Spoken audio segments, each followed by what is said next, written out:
Mga kapaglaom, after approximately 6 months of wearing face masks outside our houses, are we still doing it even if no one is watching?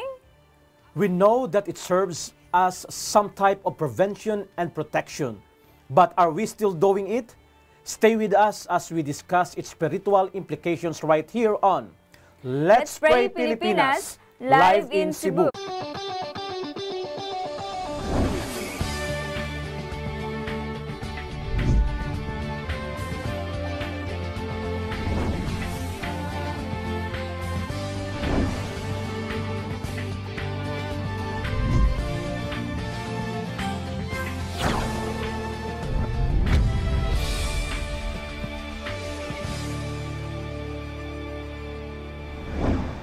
Happy Thursday mga kapaglaom. We welcome you to another episode of Let's Pray Pilipinas where you don't have to pray alone.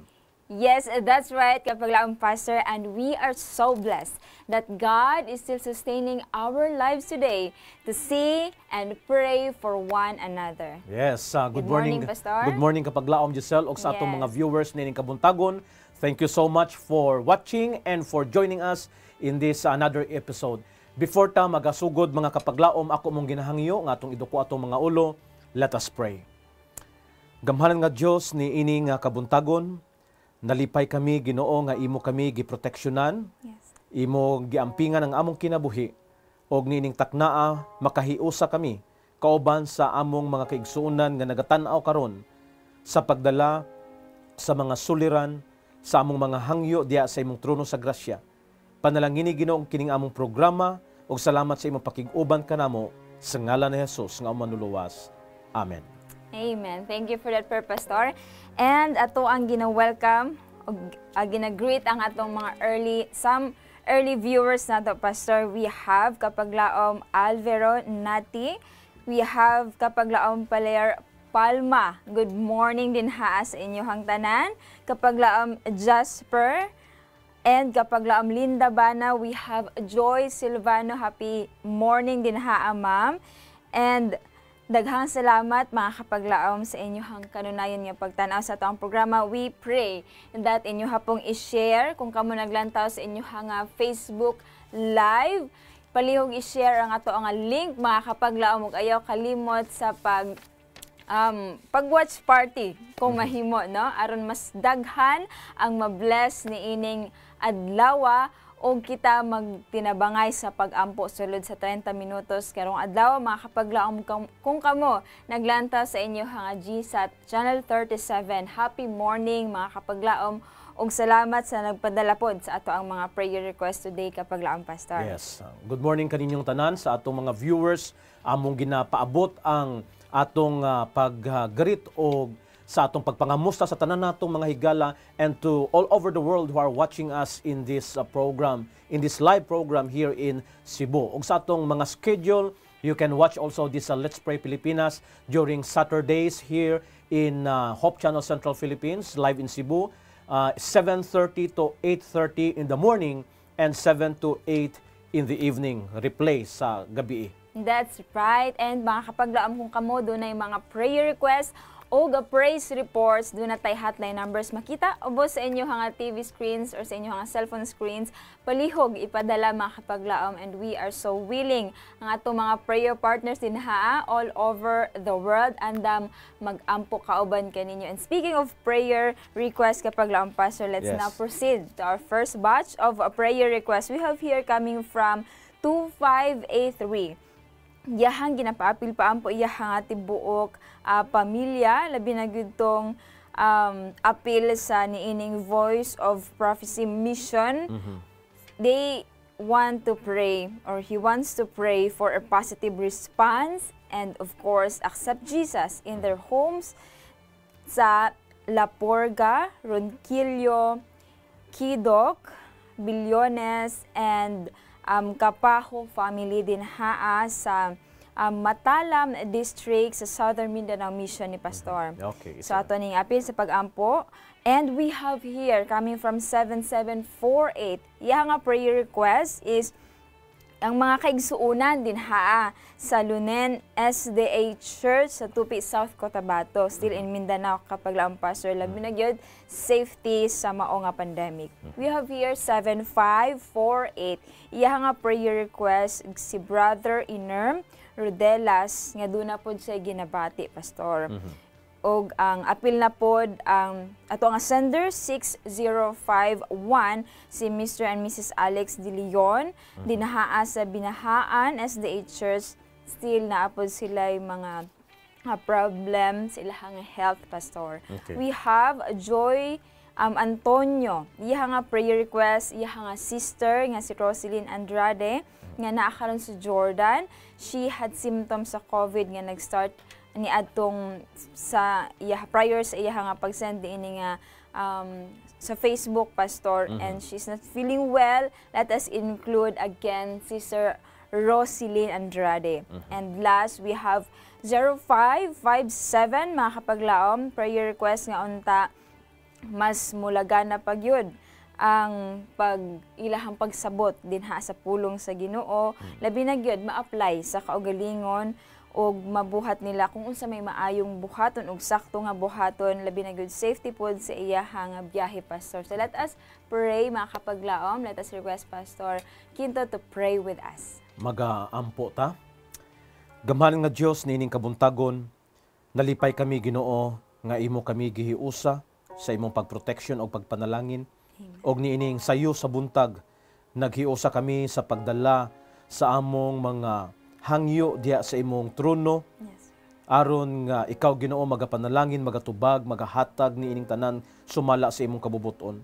Among ginaampo karon Ginoo si ang among sender nga doon na siya'y hangyo sa ilang Voice of Prophecy Mission nga kining programa magalambo nga ang mga katawhan makasabot sa kamatuoran ug amo ginaampo sa pinasahi ang nagkalain-laing mga panimalay nga nagatambong ug nagapaminaw sa imong mensahe. Ginadala namo sa pagampo ang Lapurga family, Ronquillo family, Kidok, Bilyonis, Kapaho family, nga ikaw Ginoo magapanalangin kanila, magagiya sa ilang mga desisyon sa kinabuhi. Kaya ang pangandoy Ginoo nga sila tanan maghiliusa sa pagpangalaga diya kanimo o sa pagpaabot sa imong pagbalik. Among ginadala sa pagampo usab ang mga kaigsuunan sa Lunen SDA Church sa Tupi, South Cotabato nga hinaot imo silang proteksyonan ang tagsa-tagsa ka panimalay nga malikay ni ining pandemic karon sa kalibutan. Amo usab ginadala sa pagampo si Brother Iner Rodilas nga duna siya gibati sa iyang panglawas, tanduga siya Ginoo sa imong maayong kamot kay ikaw ang Dios nga dakong mananambal, makaayo sa bisan unsa nga balatian sa kalibutan. Amo usab ginadala sa pagampo si Mr. and Mrs. Alex De Leon nga sila Ginoo membro sa Binahaan SDA Church nga hinaot imong tabangan ang ilang panlawas sa ilang gibati karon bisag unsa nga balatian. Ayuha sila Ginoo aron nga makauban nila ilang panimalay nga malipayon og magasimba og magaalagad kanimo magapaabot sa imong pagbalik nga sila Ginoo maghiusa sa imong pagbalik makaangkon sa ganti nga kinabuhi nga wala nay katapusan. Amo sab ginaampo si Sister Roselyn Andrade nga karon atuas sa Jordan. Ikaw nasayod sa iyang kahimtang kay duna siya mga gibati sa iyang panlawas nga sintomas sa COVID niining panahona. Hinaot Ginoo nga manigative siya o wala nay mga dagko pang mga kakulian sa iyang panlawas sa umalabot. Ayuha siya Ginoo sa iyang gibati karon. Og amo usab ginadala sa pagampo ang hangyo sa among igsuon nga imo silang tagaan og pagsabot sa kamatuoran og ang ilang nakatunan nga mga mensahe ila kining maaplikar sa ilang kinabuhi og ihatag Ginoong panalangin og ang safety nga pagbiyahe sa ilang matag adlaw nga mga plano sa kinabuhi. Salamat nga ikaw magatubag ni ining tanan sa among mga paghangyo nining kabuntagon kauban sa mga nagatan-aw. Ibuo Ginoo ang imong panalangin sa matag usa kanamo. Amo kini ginahangyo sa ngalan ni Jesus nga among manluluwas. Amen. Amen. Thank you for that prayer, Pastor. And mga kapaglaom, kung kamo dunay mga prayer requests o praise reports, palihog, i-text na din hiya sa ato ang programa Let's Pray Pilipinas. Doon natin hotline numbers ubos sa inyo ang screen. And of course, you can comment down sa ato ang comment section sa FB Live. And you can call us right now, mga kapaglaom, during pod sa ato ang pag-read sa prayer request so that ato nang maampuan din hiya sa ato ang studio. And mga kapaglaom, it's another day, another discussion, Pastor. Yes. And ang atong discussion karon, mga kapaglaom, it's actually a question to us all.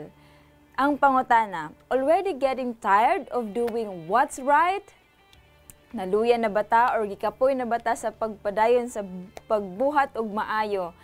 Ang ato ang quote of the day mabasa nato sa Galatians 6 verse 9. Ug giingon din haa, mga kapaglaom, and let us not grow weary while doing good, for in due season we shall reap if we don't lose heart. Mao kana ang saad, Pastor. Yes, mga kapaglaom, kining pangutana karon sa atong nga topiko, already getting tired of Yes. doing what's right.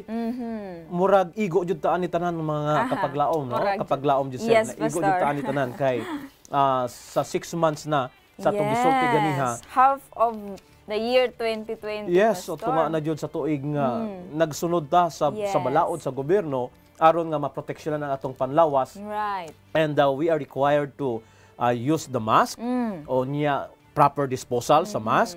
Unya Face daghang mga gipasunod sa atoa. Yes. Unya kung sundo nato na we are doing the right thing. The Yes. question is gikapoy na bata no sa Yes. pagsunod sa mga balaod gihatag kanato. So kapag laom Yes. Giselle, gikapoy ka na kapag laom Giselle? I should say, Pastor, usahay kanang itong nagdali-dali na ka, nya gusto na ka mo adto sa imong office, usahay mahasol na rin, asa to akong face mask, asa akong face shield, asa na akong quarantine pass, kay pangitaon gyud na ako makita tag police. Labi na gyud sa headquarters nato dinhi ang unahan lang jud kaayo na ay checkpoint nga area, Pastor. Yes, so sa kailangan gawas. gyud di gyud nimo na kalimtan imong face mask kay masita gyud ka. Yeah, that's true. Unya kining balaod nga gihatag sa ato sa Yes. gobyerno nga stay at home. Stay at no, home. stay at home. Ang makaluluoy mga kapaglaom kun atong naobserbaran kining atong mga kabataan ug ang mga senior citizen Yes. nga dili jud sila allowed pa jud nga mugawas. Yes. No, dili pa jud. So, nagasunod jud sila sa balaod, ga stay at home sila. But the question is, makaya pa ba kaha no to stay at home kay this is the right thing to do in this time of pandemic. So, Yes. makaya pa ba ka nila ang paghimo og maayo ang pagsunod sa balaod? Makapadayon pa ba gihapon ta gani, Pastor, dunay pending nga ordinance din hiya sa Sugbo, din hiya sa Cebu, mga kapaglaom, Pastor. This ordinance, this seeks a penalty for improper face mask disposal kanang usahay, Pastor, mabantayan ako ni sa kanang mga dalan kanang magpasagad na naglabay sa ilang nga face Bisan mask, asa na lang. bisan asa yung ka mutanaw, makita kag mga face shield, yung nga buak na, ang mga tao usahay dili responsable, Pastor. Mo nang naka-decide ang ato ang government dinhi sa Cebu nga do nagi ordinance nga ipa-impose na impose pa lang ni Pastor, wala pa gid ni siya actually na impose gyud apan ingingon din hiya Pending, no? dunay pending ni siya nga ordinance og naapoy mga kung ma-violent nimo, mga violators ni ini, doon na po yung mga penalty, Pastor. Yes. Nganong gipatuman man ni nga balaod kapag laom Giselle, no? Nga kining ang proper disposal sa atong mga face mask. This is for health reason. Yes. Unya sa ato sad nga environment, no, nga Yes. dili ta pagpasagad da og labay kay basura man ni siya. Yes. Then kung naatoy balatian naatoy virus maka-infect ka sa uban. So dunay daghang mga rason nganong gipatuman kini sa gobyerno na kining atong mask, and also kung atong pamalandungan kining pagsunod nato ba mga kapaglaom sa balaod sa gobyerno, sama sad kini sa pagsunod sa balaod sa Dios kapag laom, Giselle. Yes, that's right. No? Pastor. So the question is, gikapoy na bata mga kapaglaom sa pagsunod sa balaod sa Ginoo? No, kay kining balaod sa Ginoo is very important. In other words, kung gihatag kini sa Ginoo sa atoa, dunay katuyuan ang Ginoo nganong Yes. gipasunod niya ni kapaglaom Giselle. Yes, tinuod na Pastor gani kung ikaw mo labag or mo tipas sa unsay kasuguan sa Ginoo, of course naagi yung mga consequences, Pastor. Yes, kung tan-aw nato ang balaang kasulatan, there are several kinds of laws Yes. nga gihatag ang Ginoo. Yes. Just like for example, the moral law, the civil law, tapos kining mga health principle nga gihatag sa Ginoo nga kung ato na siyang sundon mga kapaglaom, makahatag yun ni kaayuhan sa ato. That is for our own benefit. Yes. No? So, what is the purpose of the law? Gusto ron ako nga i-share ni sa atong mga kapaglaom aron nga mapahinumduman ta. It is not nga nagtuman ta in order for us to be saved. Yes. Apan gituman nato ni tungod kay giluwas kita sa Ginoo and it is our revelation of our love towards Him, no? Yes, Paghigugma that's nato. right. So kining balaod nga gihatag sa Ginoo sa ato ang mga kapaglaom nga ginasunod nato, just like following the law of the government. Yes. Dunay mga katuyuan. For example, this is to show us that kining sala or sayop ang atong gihimo. So it is about bringing the knowledge of sin. That's No, right. bringing the knowledge of sin. Ang sunod, it's a mirror. No, mga kapaglaom, kining salamin makita nimo nga duna kay buling. No, so kanang balaod sa Ginoo magtudlo kanato na that we have committed sin, dunay dili maayo nga atong gihimo.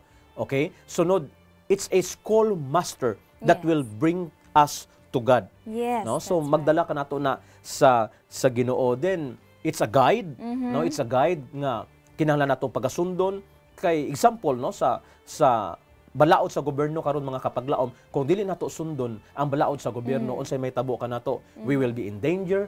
Tapos ang ato nga lawas matakdan og balatian. Tinuod. Unya, delikado kayo ang ato nga Yes. kinabuhi. So mausad na ang balaod sa Ginoo nagihatag ka nato. It is a guide for all of us.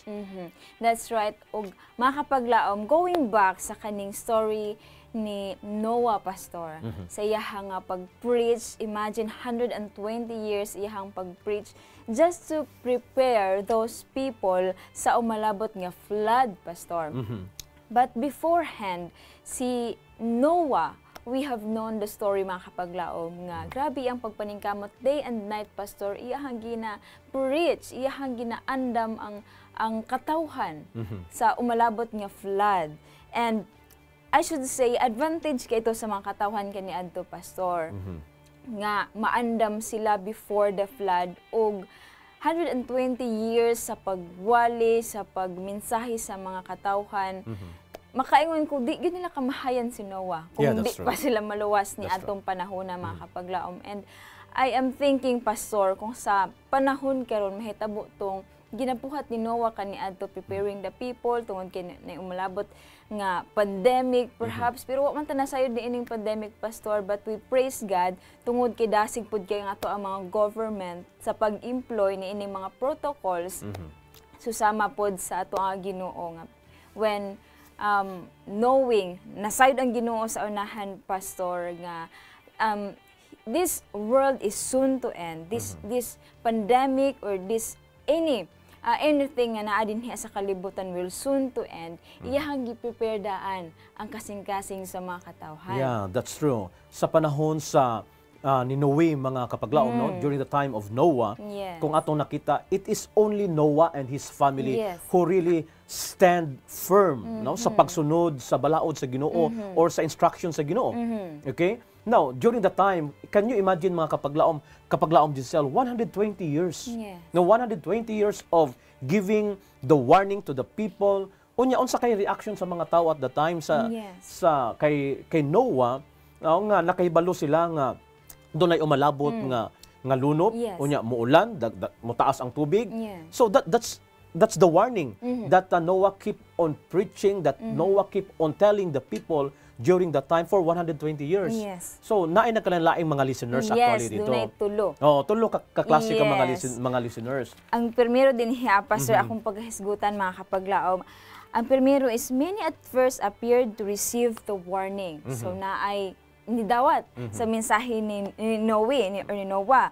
But yet they did not turn to God with true repentance. Oh, wala sila ni nituo, wala sila gihimo. Wala Actually, sila gihimo. naminaw na sila, unya wala sila gihimo. Yes. Okay, paspaso na to kapaglaom Diyos Yes, no, sa atong mga Pastor. kapaglaom. Ang ikaduha. Ang ikaduha mga kapaglaom, some were deeply convicted, so na-convict sila, nituo sila sa mensahe ni Noah, but would have heeded the words of warning, but there were so many to jest and ridicule them. Oh, so nang mga BIBI, BIBI nagyaga-yaga sa ilaha. Yes, Pastor. So nakabalo sila, nakadungog sila, nituo sila, but later on nagluya ra pud sila kay naay mga nagyaga-yaga Yes, ang sila. ikatulo mga kapaglaom, dunay sa panahon sa pag-build sa ark, naay nitabang kang Noe or No, Noah. nituo o nitabang sa sila. Nitabang apan before ang flood nakuha ra pud ilang kinabuhi, Pastor. Yes. So wala sila nuluwas during ana nga flood. So kung tanaw nato ang story ni Noah, Yes. mga kapaglaom, si Noah and the family, the whole family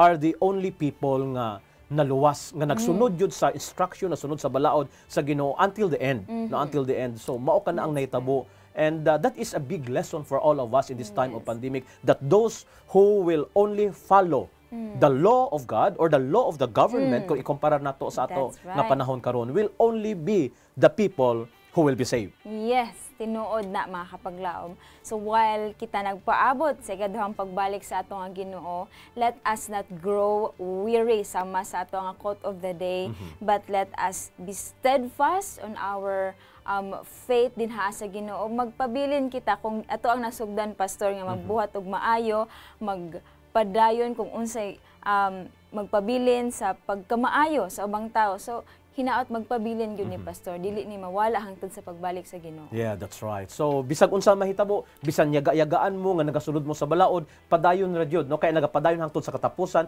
ingon sa balang kasulatan maunsa? Mamaluwas. Tinuod na mga kapaglaom. So, let us proceed, Pastor, sa atong Okay. second batch of a prayer request. We have here from kapaglaom Sweaty Co. Defenyo. Iya nga prayer request, Pastor, alang kang Jovita or Jovita Makanim, alang sa iya nga positive result of laser operation sa iya nga glaucoma this coming Saturday. Actually, humana ni Pastor, September 5, but we are praying. We still pray sa unsa man ang resulta, no? Kung hinaot kami nga nagmalamposon gayud. We have also coming from 3560. Iya nga prayer request, iya alang kang kapaglaom Leslie, nga unta ma-okay pod iya nga operation. Mga kapaglaom, we have from FB Live ato ang pagabasahon gikan prayer request ni kapaglaom Linda Bana alang sa complete healing sa senior citizens, sa mga senior citizens nga naay in pain o protection to all the frontliners ug labi na gyud sa ato mga missionaries, mga kapaglaom. Let us pray alang sa ato ang prayer request gikan kang Sunny Rimotin. Pray for our ministry dinha sa Caldwell Adventist Academy nga mahimong successful. Let us pray, mga kapaglaom. Alang sa prayer request ni Jerry, please pray for son Dinel Casas, for he is celebrating his 23rd birthday. I think this is today. Kung today man ni happy birthday. Happy birthday. Gikan din niya sa Let's Pray Pilipinas kapaglaong Yes. Casas. And we have from Joy Silvano, please pray for Sir Bill Hadsel and his family and fellow men for the forest fire there in Oregon, USA. Ginahitabo ni Pastor karon recently lang yun. And prayers also for Sir Keith and his whole family as they continue to support the ministry. Of course, let us pray sa prayer request ni Alvaro Nati.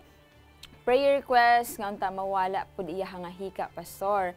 Gikan kang Pastor Joel Barlizo, please pray for the bereaved family members of the late Sister Heidi Francisco. Yes, we will pray for that, and let us pray sa family ni kapaglaom Linda Villafuerte, family and protection, labi na gyud sa good health, and also sa iyang brother-in-law nga si Harold Villafuerte, who is now in the hospital in Kidapawan. We have from Bagalagsa, pag-ampo usab alang sa iyang wife, Pastor, nga unta ma-okay lang ang iyang lab test result. We have from kapaglaom Bibi Chris Silvano, please pray sa iyang tibuok pamilya. Silvano, nag-mention sa mga family members niya, Pastor, Ariano, Bulan, Luveriano, Lumando, og Bori, Naga family. And let us pray, of course, kanunay sa ato ang mga missionaries and frontliners sama sa akong gisgutan kaganina. So let us pray, mga kapaglaom. Let us pray with Pastor Quinto. Atong iduko atong mga ulo, magaampo ta. Gamanan nga Dios nining kabuntagon, nagapadayon kami sa pagsampit sa imong ngalan kay ikaw ang Dios nga among ginasaligan. Amo ikaw Ginoo ginaila nga tuburan sa tanang mga panalangin. Among ginapasalamatan ang tanan namong mga nadawat sa among kinabuhi for all the answered prayer in the past. Salamat Ginoo nga ikaw kanunay nagatabang kanamo. Niini nga kabuntagon among ginapadayon sa pagdala ang mga hangyo sa among makigsunan. Among ginaampo si Jubita Makanim nga hinaot nga maga-recover siya sa iyang operation, sa iyang glaucoma. Hinaot Ginoo nga imo siyang tabangan nga maulian ang iyang panlawas. Amo usab ginadala sa pag-ampo si Leslie nga hinaot mahimong successful usab ang iyang operasyon. Amo ginadala sa pag-ampo Ginoo ang among mga higala karon, labi na ang Silvano family, doon na siya gihangyo Ginoo sa mga nagkalanlain nga panimalay nga imong nadungog. Karon Ginoo panalangini sila, tabangi sila, protection ni sila o giyahi sila sa pag-alagad nga matinud-anon diha kanimo. Amo usab ginadala sa pag-ampo ang Caldwell Adventist Academy Ministry. Ikaw nasayod sa ilahang mga buluhaton, panalangini kini o Dios nga makahatag og tabang sa imong buhat niini nga yuta. Tabangi Ginoo ang mga katawhan nga nagapaluyon ni ini nga pagministeryo. Among ginaampo ang among igsuon nga si Brother Casas nga nagasaulog sa iyang adlaw nga natawhan. Hinaot imo siyang panalanginan Ginoo nga daghang pang mga birthday celebrations nga moabot siyang kinabuhi. Amo usab ginadala sa pag-ampo ang panimalay ni Bell Housel tungod sa forest fire dito sa ilang dapit. Tabangi sila Ginoo nga malikay sa mga katalagman, proteksyon ni ang ilang tibuok panimalay. Amo usab ginadala sa pag-ampo si Sir Kit and the whole family sa ilang ministry o ang Alvaro family. Amo usab ginadala sa pag-ampo Ginoo ang Birib family ni Sister Heidi Francisco. Ikaw nasayod sa ilang kasub-anan karon. Humpaya ang ilang mga kaguol, tabangi sila sa pagtan-aw sa unahan nga sa imong pagbalik. Dunay paghiliusa sa among manghigugma sa kinabuhi nga nagpahulay na sa kamatayon. There will be a grand reunion in that heavenly mansion without parting ways anymore, without sorrows and death anymore.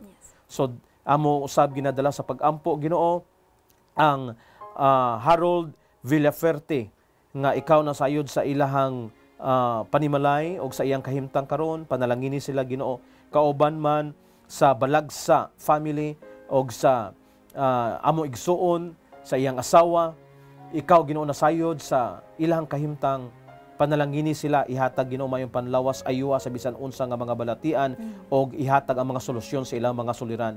Kauban sa Silvano family o sa tanang mga kaigsuonan nga dunay mga hangyo niining kabuntagon. Ikaw nasayod sa ilang mga kabalaka, mga paghangyo, mga kinahanglanon, ihatag Ginoo sumala sa imong kabubuton. Salamat nga ikaw magatubag ni inyong paghangyo, pasayloa kami sa tanan namo mga kalapasan. Amo kini ginapangayo o ginalauman nga madawat sa ngalan ni Ginoong Hesus nga manluluwas. Amen. Amen. Thank you so much, Pastor, for that prayer. Mga kapaglaom, daghang salamat sa pagpadala sa inyong mga prayer requests and praise reports. Atong hinumduman kanunay, mga kapaglaom, just as must serve as some kind of protection and prevention. The law of God also serves as protection for us to be safe from sin and its deadly consequences. Know His commandments and do what is right. Yes, mga kapaglaom, that is true, kapaglaom Giselle. Amen. No, sa story ni Noah, only 8 people were saved. No, dito sa sulod sa arka.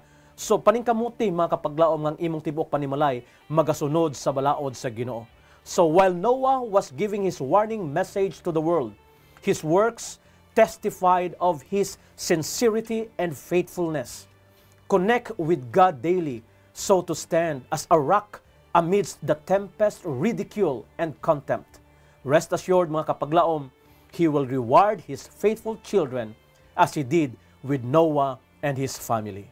Thank you so much, mga kapaglaom, for joining us today. This is Kapaglaom Giselle of Hope Channel Cebu, reminding you that God shall supply all your needs according to His riches and glory by Christ Jesus. Daghang salamat sa inyong pagtanaw mga kapaglaom. This has been your kapaglaom Pastor Quinto of Hope Channel Cebu, reminding everyone to pray without ceasing. Diri lang sa Let's Pray Pilipinas, where you don't have to pray alone.